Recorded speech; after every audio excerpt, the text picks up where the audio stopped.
तो देखो बच्चों, हमारा जो यूनिट चल रहा है और ये यूनिट क्या है? Coordination compounds. ठीक है।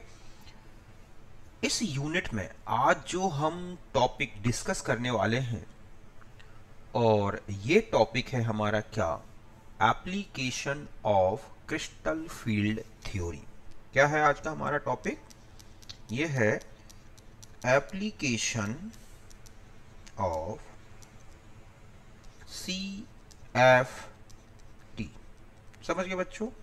आज हम इसके कुछ इंपॉर्टेंट एप्लीकेशंस लेंगे। कौन कौन से एप्लीकेशंस हैं, कहाँ पर ये यूज होती है। ठीक है। तो देखो, सबसे पहला जो एप्लीकेशन है और वो है कलर नेचर ऑफ कॉम्प्लेक्सेस। समझ गए बच्चों? पहला हमारा जो एप्लीकेशन है CFT का, और ये है हमारे पास क्या?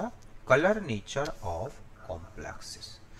तो देखो बच्चों, आपने डी ब्लॉक में भी देखा ट्रांजिशन एलिमेंट्स में कि जो ट्रांजिशन एलिमेंट्स के आइंस हैं या उनके जो कंपाउंड्स होते हैं वो विजिबल लाइट में कोई ना कोई कलर शो करते हैं।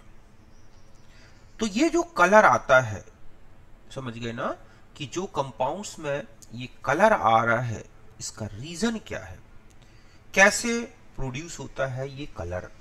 तो इसी को एक्सप्लेन करता है ये क्रिस्टल फील्ड थ्योरी।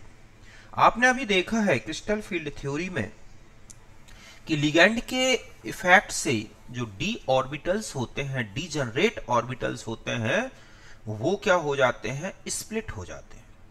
और इस तरह से दो अलग अलग एनर्जी के जो सेट्स बनते हैं, ऑर्बिटल सेट्स, उनके बीच का जो एनर्जी डिफरेंस होता है उसको बोलते हैं स्प्लिटिंग एनर्जी। वो जो स्प्लिटिंग एनर्जी है, समझ गए ना, और जो विजिबल लाइट की एनर्जी है वो एक दूसरे के काफी पास होती है वैल्यू उनकी। और यही रीजन है कि जो इलेक्ट्रॉन्स होते हैं वो इन स्प्लिट ऑर्बिटल्स के बीच में इस विजिबल लाइट की एनर्जी को एब्जॉर्ब करके ट्रांजिशन शो करते हैं, और वही है क्या? D transition.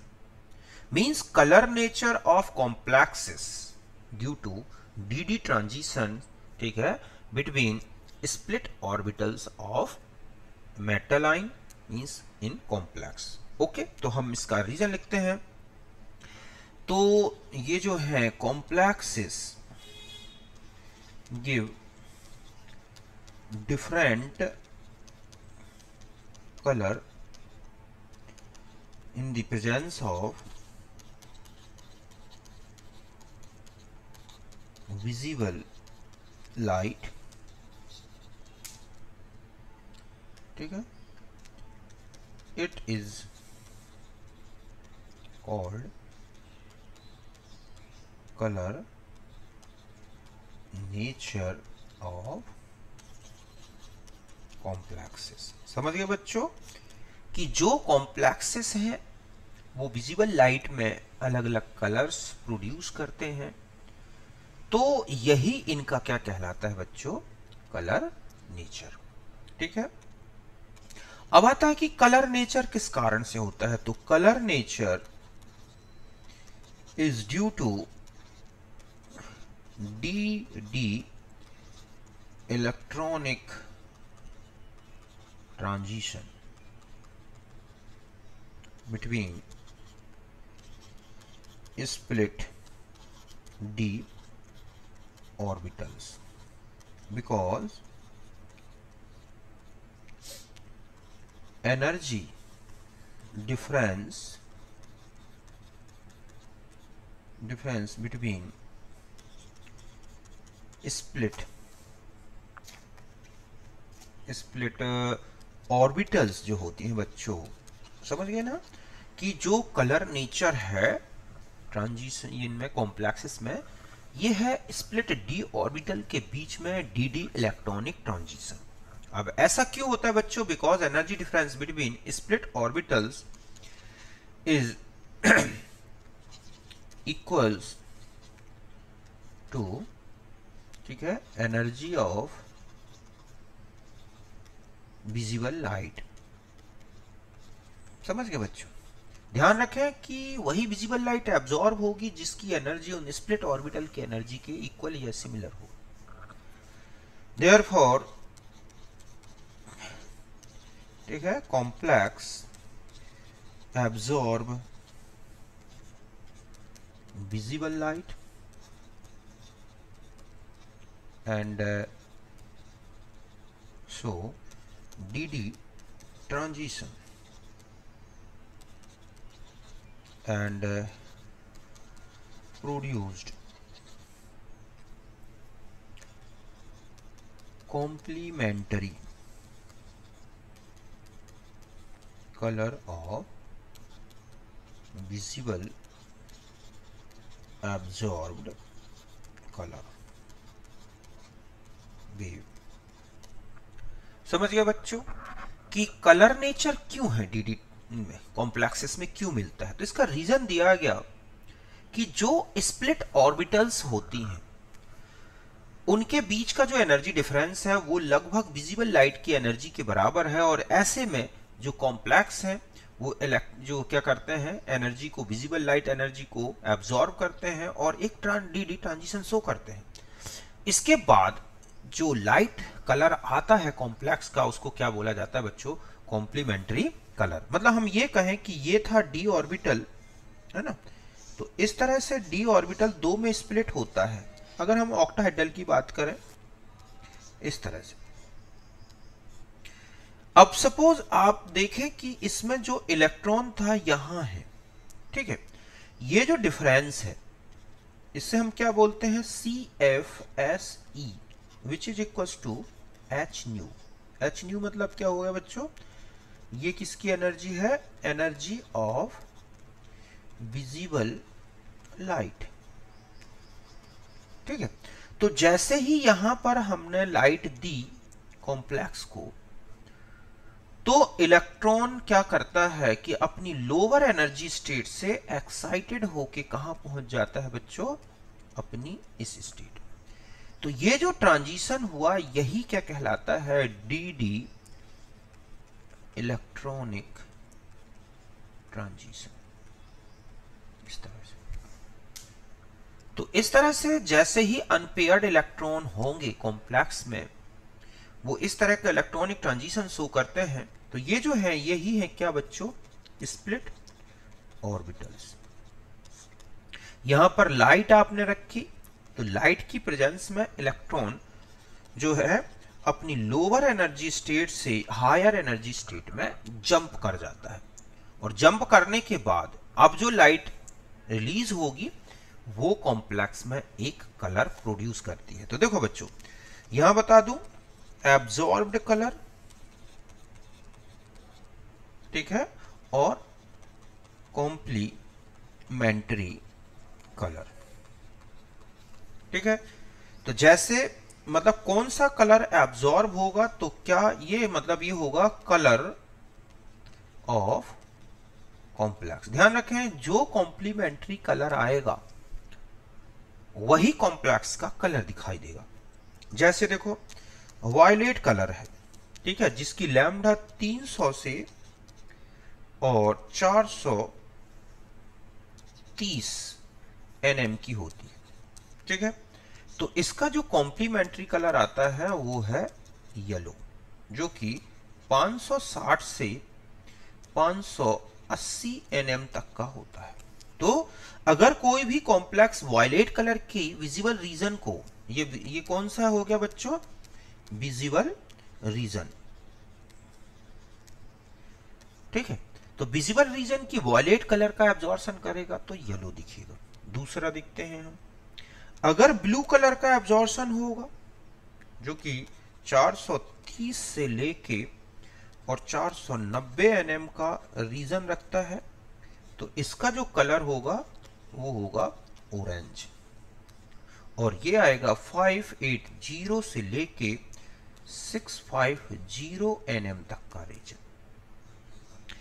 और तीसरा है कि अगर ग्रीन कलर का एब्जॉर्प्शन होता है 490 से लेके जो कि 560 तक का रीजन है, तो हमें मिलेगा यहां पर रेड कलर जो कि 650 से लेके 800 nm तक का रीजन है। तो एक साइकिल बना दिया गया इस तरह से। इस साइकिल से भी याद रखना है आपको, भले वेवलेंथ भूल जाए कोई बात नहीं, लेकिन आप इनके कॉम्प्लीमेंट्री कलर और इनके जो एब्जॉर्ब कलर हैं उनको ध्यान रखना बच्चों। यहां अगर वायलेट है तो ये ऑरेंज कलर आएगा, या अगर रेड है तो ये ग्रीन आएगा, ऑरेंज है तो ये क्या आ जाएगा बच्चों, ब्लू कलर। इस तरह से मतलब है, अगर वॉयलेट एब्जॉर्प्शन होगा तो येलो कलर दिखेगा, येलो एब्जॉर्प्शन होगा तो वॉयलेट कलर दिखेगा। तो इस तरह से हमें कलर और उनके जो है कॉम्प्लीमेंट्री कलर याद रखना है। ध्यान रखें कि जो है वेवलेंथ, ठीक है, wavelength of complementary color directly proportional to the wavelength of absorbed color। सीधी सी बात है कि जितनी हाई वेवलेंथ की एनर्जी एब्जॉर्ब होगी उतनी ही हाई वेवलेंथ की हाई एनर्जी की एब्जॉर्ब कलर दिखेगा। तो वेवलेंथ छोटी तो छोटी, आप देखो वॉयलेट में 300 nm से 400 है तो येलो, फिर लगातार ये बढ़ रही है, जैसे ये वेवलेंथ बढ़ती जा रही है एब्जॉर्ब कलर की तो ये भी वेवलेंथ बढ़ती जा रही है, तो डायरेक्टली कलर वो दिख रहा है ना, एक चीज। दूसरा है, अगर आपसे कलर डार्कनेस पूछ ले ऑफ कॉम्प्लेक्स तो डायरेक्टली प्रोपोर्शनल टू दी, ठीक है, फ्रीक्वेंसी, ठीक है, या वेव नंबर या एनर्जी ऑफ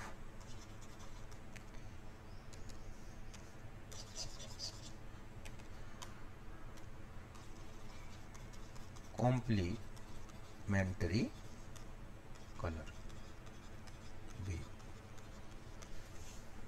मतलब जो कॉम्प्लीमेंट्री कलर वेव है वो जितनी ज्यादा फ्रीक्वेंसी, जितना ज्यादा वेव नंबर, जितनी ज्यादा एनर्जी रखेगी, कलर डार्कनेस कॉम्प्लेक्स की उतनी ज्यादा आएगी, और inversely proportional to the wavelength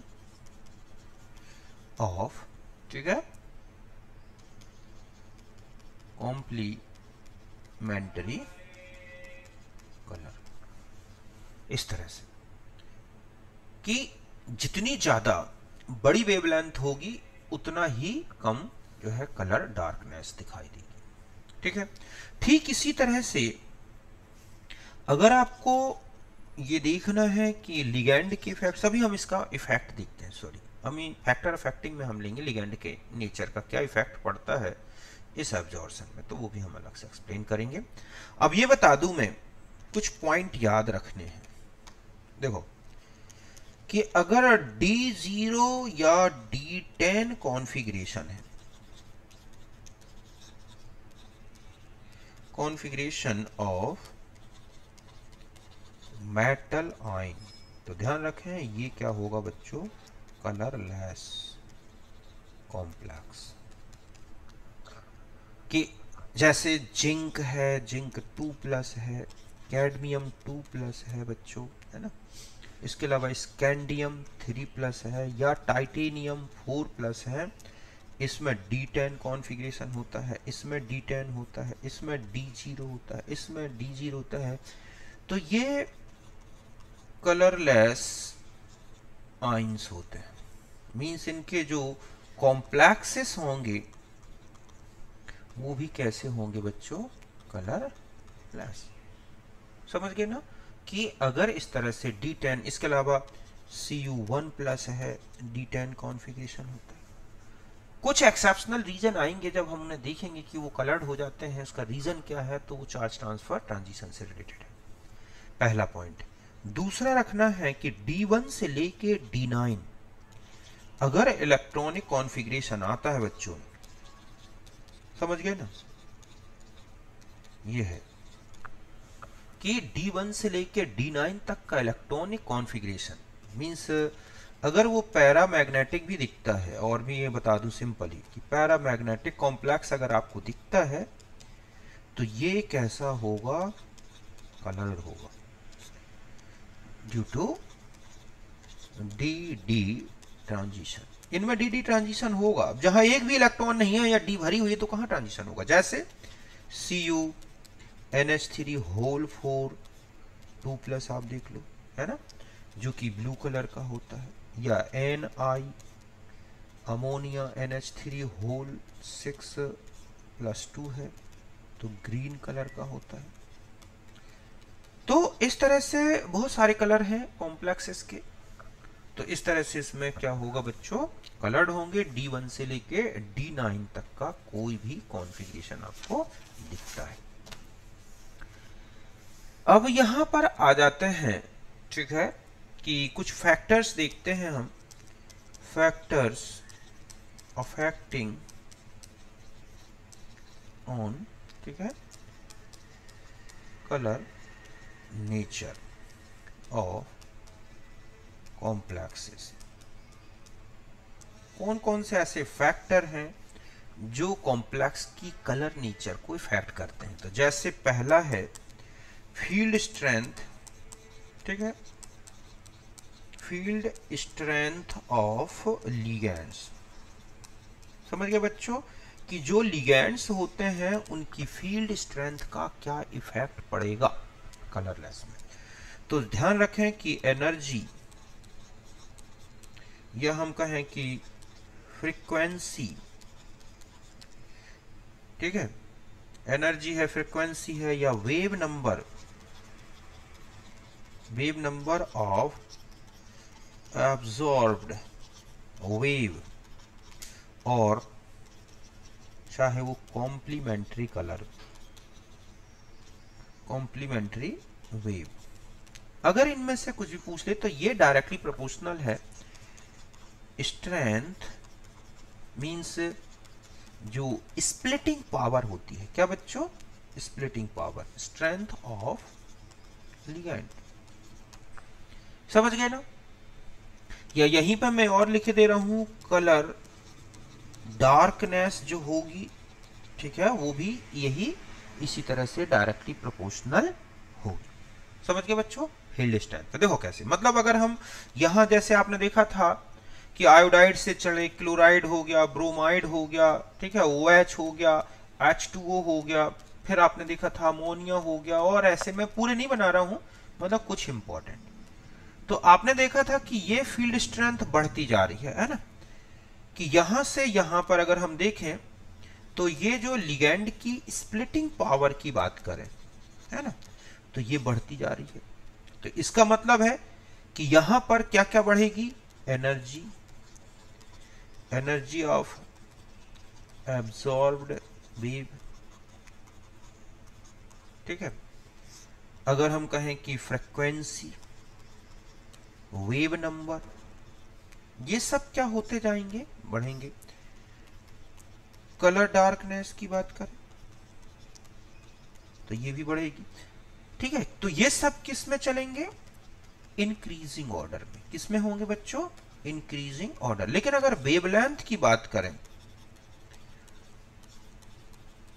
ठीक है, तो ध्यान रखें कि ये डिक्रीजिंग ऑर्डर में रहेगी। क्यों, क्योंकि वेवलेंथ और एनर्जी एक दूसरे के, तो ये हमारी जो स्पेक्ट्रोकेमिकल सीरीज है, समझ गए बच्चों। अगर हमें स्पेक्ट्रोकेमिकल सीरीज में हमें ये ऑर्डर पता है कि कौन सा लिगैंड स्ट्रांग है, कौन सा वीक है, तो हम ये बता सकते हैं कि कॉम्प्लेक्स में कौन सी डार्कनेस ज्यादा होगी। मतलब रेड और वायलेट है मान लो, तो वायलेट कलर वाले कॉम्प्लेक्स में लिगैंड स्ट्रांग होगा, लाइट कलर वाले में क्या होगा बच्चों, वीक लिगैंड होगा। समझ गए ना।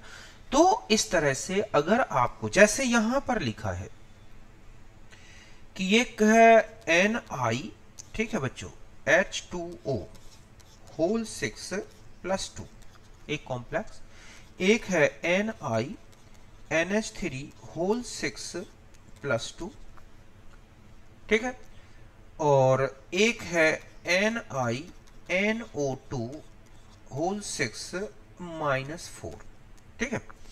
अब आपको कहा गया है कि इनको अरेंज करना है, arrange increasing order of wavelength, wavelength मतलब जो एब्जॉर्ब हो रही है। तो सबसे पहले आप फील्ड स्ट्रेंथ में देखोगे, फील्ड, ठीक है, स्ट्रेंथ ऑफ लिगैंड। तो बताओ सबसे स्ट्रॉन्ग कौन सा हुआ? तो देखो सबसे वीक होगा H2O, उससे स्ट्रॉन्ग होता है NH3 और उससे स्ट्रॉन्ग होता है बच्चों क्या? NO2। ठीक है, अब जो वेवलेंथ होती है एब्जॉर्ब, ठीक है, ये क्या है बच्चों? वेवलेंथ, ठीक है। तो ये inversely proportional to the field strength, यही कहेंगे ना हम कि लिगैंड की फील्ड स्ट्रेंथ ऑफ लिगैंड, कि लिगैंड अगर वीक है तो वेवलेंथ ज्यादा आएगा। इसका मतलब क्या हुआ कि अगर हम कॉम्प्लेक्स को अरेंज करें कि NiNO2 होल 6 4 माइनस, ठीक है, तो इससे बड़ी वेवलेंथ एब्जॉर्ब होगी किससे? हमें अमोनिया के इस कॉम्प्लेक्स में, इस तरह से। और इससे बड़ी वेवलेंथ जो है बच्चों यहां पर H2O होल 6 प्लस 2 इसमें एब्जॉर्ब। तो ये वेवलेंथ का ऑर्डर होगा इस तरह से कि जो सबसे ज्यादा वेवलेंथ एब्जॉर्ब होगी लंबी, वो H2O के कॉम्प्लेक्स के साथ होगी। तो इस तरह से, और अगर आप इनकी डार्कनेस भी देखोगे, कलर डार्कनेस, तो आप देखोगे कि लगातार डिक्रीज होगी। जैसे H2O ग्रीन कलर शो करता है, NiNH3 ब्लू कलर शो करता है, इस तरह से। तो कॉम्प्लेक्स में जैसे जैसे स्ट्रॉन्ग लिगैंड बढ़ता जाएगा, उसकी कलर में या उसकी जो वेवलेंथ एब्जॉर्ब हो रही है वो और ज्यादा क्या होती जाएगी बच्चों? जो है मतलब जो लिगैंड की स्ट्रेंथ डिक्रीज होगी तो वेवलेंथ इंक्रीज होगी। इस तरह से हमें देखना है। यहां तक बात समझ गए? तो अच्छी तरह समझना, ध्यान रखना, ये क्वेश्चन आता है, आपको 4 कॉम्प्लेक्स दे दिए जाएंगे, बोला जाएगा इनकी एब्जॉर्ब वेवलेंथ का इंक्रीजिंग ऑर्डर। तो ये कौन सा ऑर्डर है बताओ? ये क्या दिख रहा है? इंक्रीजिंग ऑर्डर वेवलेंथ का। फ्रीक्वेंसी है, एनर्जी है, तो उल्टा कर दो। समझ गए बच्चों? इस तरह से। दूसरा फैक्टर आता है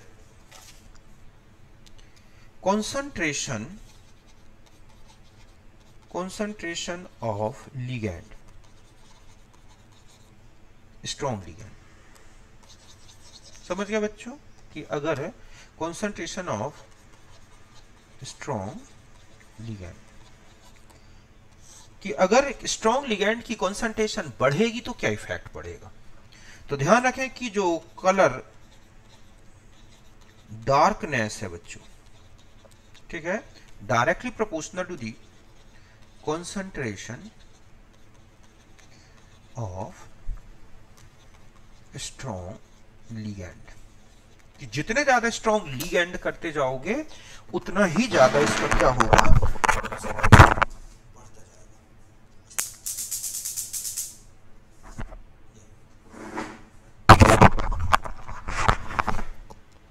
या हम ये कह सकते हैं कि जो वेवलेंथ एब्जॉर्ब होगी inversely proportional to the concentration of strong ligand. ये है, देखो कैसे, जैसे ये है NiH2O होल 6 प्लस 2, ठीक है, ये कैसा होता है? ग्रीन कलर का। H2 एक वीक लिगैंड है यहां पर, और En आया, ये क्या हो गया बच्चों? Strong ligand. इसने 2 H2O हटा दिए और NiH2O होल 4 और En आ गया। वाइडेंटेड लिगैंड है, प्लस 2 ही रहेगा, प्लस 2 H2O, ठीक है। तो अब इसका जो कलर होता है वो पेल येलो कलर हो जाता है, सॉरी पेल ब्लू कलर। कैसा कलर हो जाता है? हल्का सा ब्लू कलर। मतलब डार्कनेस बढ़ गई ना, कि कहां ग्रीन था ब्लू में आ गया। और मान लिया जाए कि अब यहां पर 2En ये यही रहे, 2 एंटर करा दें तो बनेगा NiEn का होल ट्वाइस H2O का होल ट्वाइस प्लस 2 H2O। अब ये जो है ब्लू कलर का हो जाता है और डार्क कलर हो गया। और अगर मान लो हम इसमें 3En कर दे, सारे H2O हट गए और सारे स्ट्रॉन्ग लिगैंड हो गए। अब यहां पर +2 और +2 H2O, ठीक है, मतलब यहां पर था 4, सॉरी यहां पर 2 नहीं, यहां आते हैं, यहां तो हो गए 4 H2O, तो यहां हो गए 6 H2O। तो ये जो कलर होता है इसका वायलेट हो जाता है। तो इसका मतलब है कि ऐसा नहीं है कि मेटल आयन एक है और उसमें कोई भी लिगेंड जोड़ दो तो सारे कलर एक ही रहेंगे, ऐसा नहीं है। फ्री आयन का कलर कुछ और होगा, कॉम्प्लेक्स बनेगा तो कुछ और कलर आ जाएगा, और जितने ज्यादा लिगेंड का इफेक्ट पड़ेगा कलर इसी तरह से चेंज। तो आप देख रहे हैं कि जैसे जैसे आप EN स्ट्रॉन्ग लिगेंड की कॉन्सेंट्रेशन बढ़ा रहे हैं, कॉम्प्लेक्स की कलर डार्कनेस बढ़ती जा रही है। समझ गए ना यहां पर दो। तीसरा फैक्टर देखो,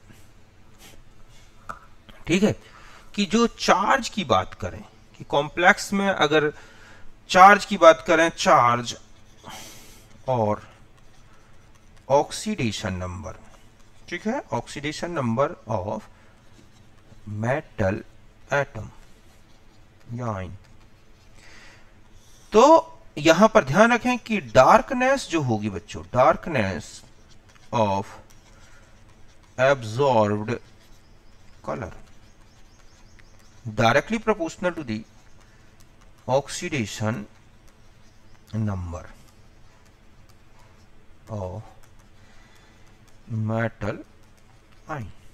जितना ज्यादा उसका पॉजिटिव चार्ज बढ़ेगा उतना ज्यादा स्ट्रॉन्ग अट्रैक्ट होगा। जैसे कि ये है COH2O होल 6 + 3 और एक है COH2O होल 6 + 2। समझ गए ना। तो यहां पर अगर आप देखेंगे कि ये जो है +3 वाला जो है ना, तो ये वॉयलेट कलर का होता है, जबकि ये जो होता है हल्का सा येलो कलर का होता है। तो पॉजिटिव चार्ज बढ़ने से लिगैंड में अट्रैक्शन ज्यादा होगा, और लिगैंड अट्रैक्ट ज्यादा होगा तो डी ऑर्बिटल की स्प्लिटिंग ज्यादा होगी, और इस तरह से कलर डार्कनेस बढ़ जाएगी बच्चों।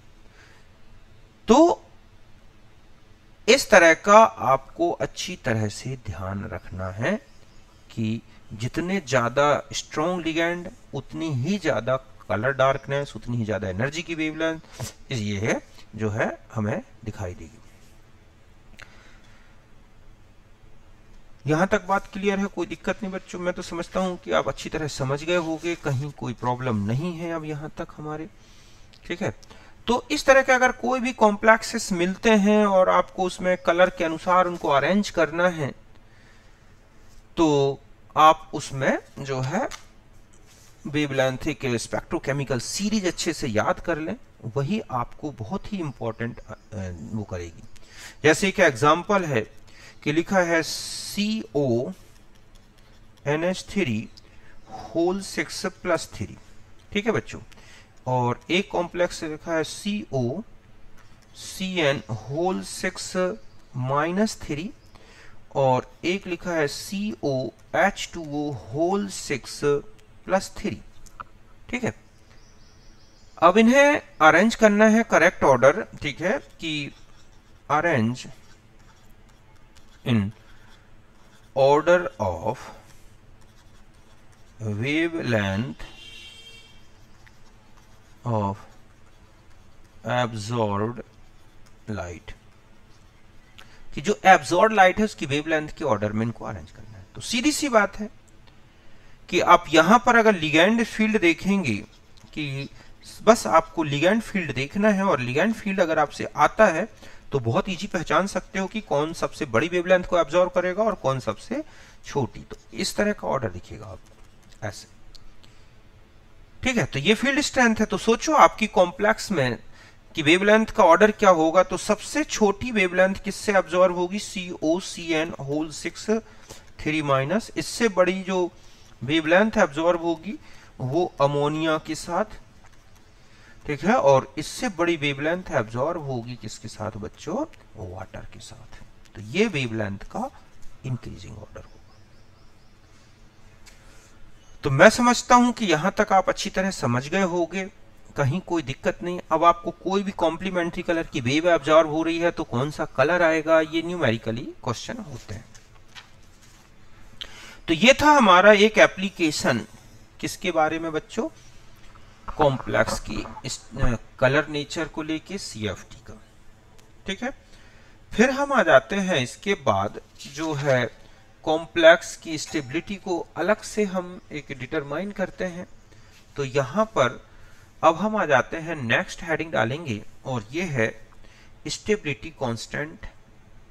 ठीक है, अब मैं यहां पर बता दूं कि स्टेबिलिटी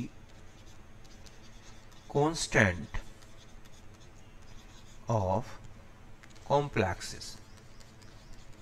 समझ गए बच्चों कि स्टेबिलिटी कांस्टेंट ऑफ कॉम्प्लेक्सेस क्या है, कि एस।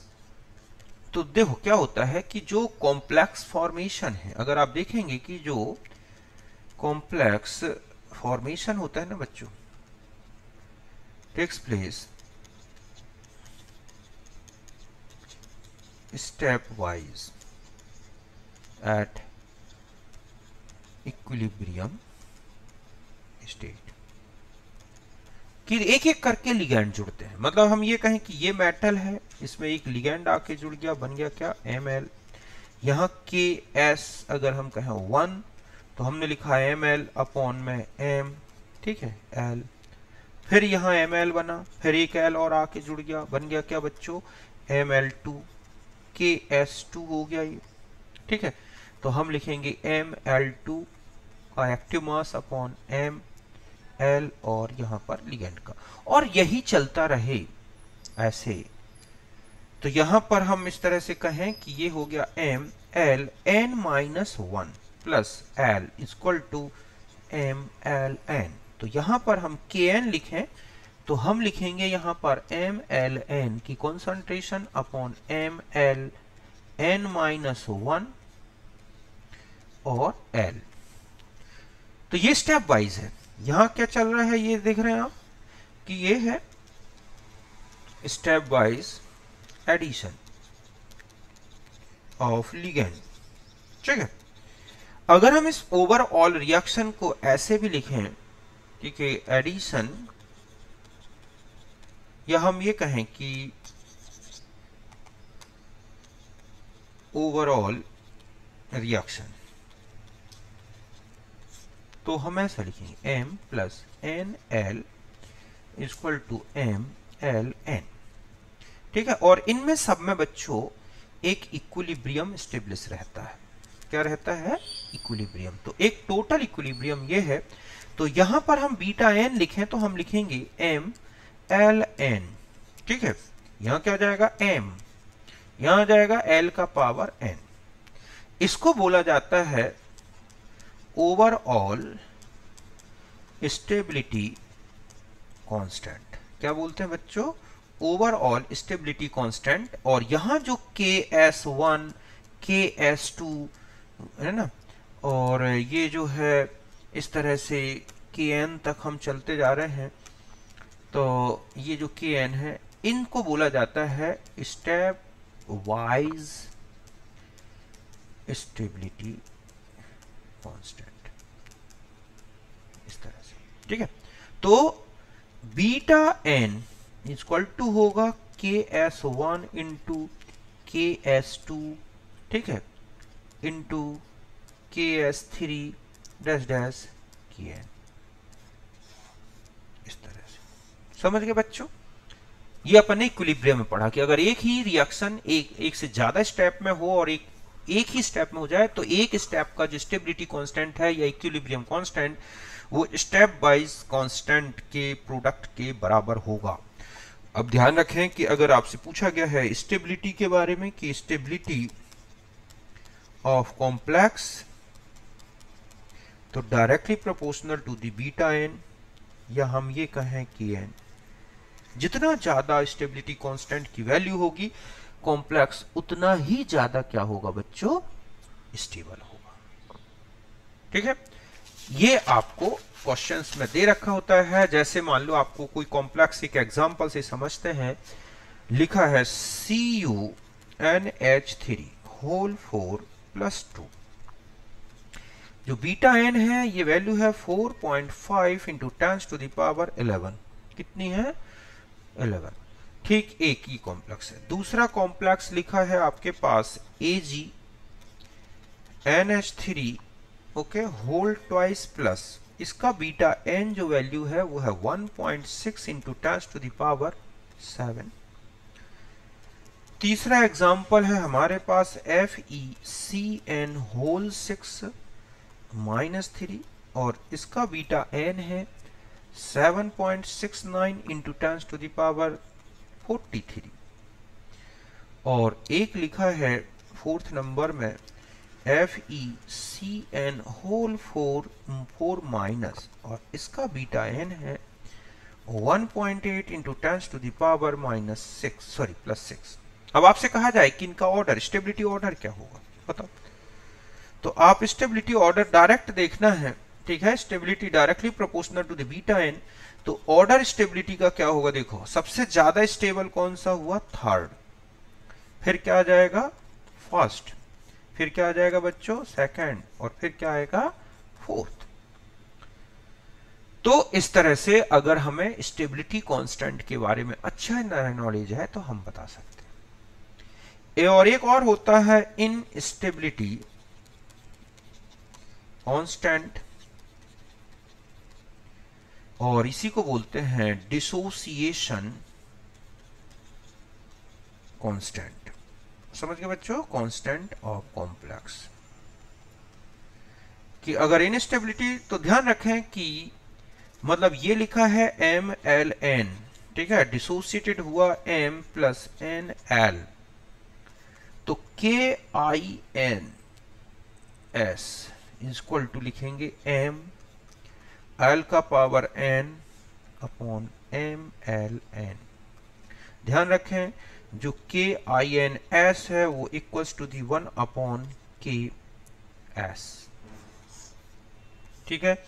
और अगर आप स्टेबिलिटी की बात करें तो stability inversely proportional to the KINS, इस तरह से। तो जितना ज्यादा अनस्टेबल हो, मतलब जितना ज्यादा KINS होगा कॉम्प्लेक्स, उतना ही ज्यादा क्या होगा बच्चों, अनस्टेबल होगा। इस बेस पर आपको कॉम्प्लेक्स की स्टेबिलिटी बताए सकते हैं। तो ये था एक स्टेबिलिटी कांस्टेंट के बारे में। यहां तक बात क्लियर है अच्छी तरह से।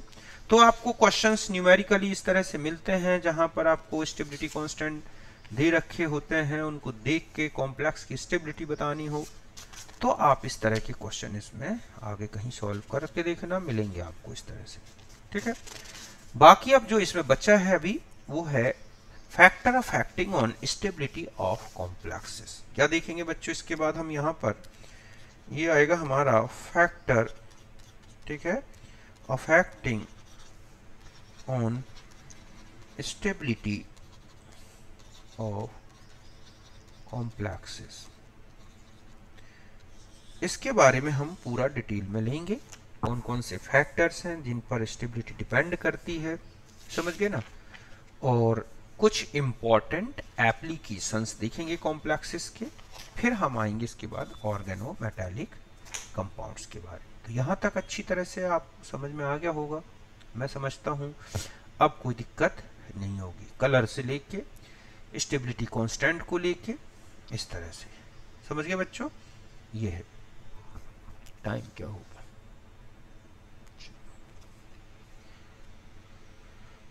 तो एंड करता हूं अभी मैं।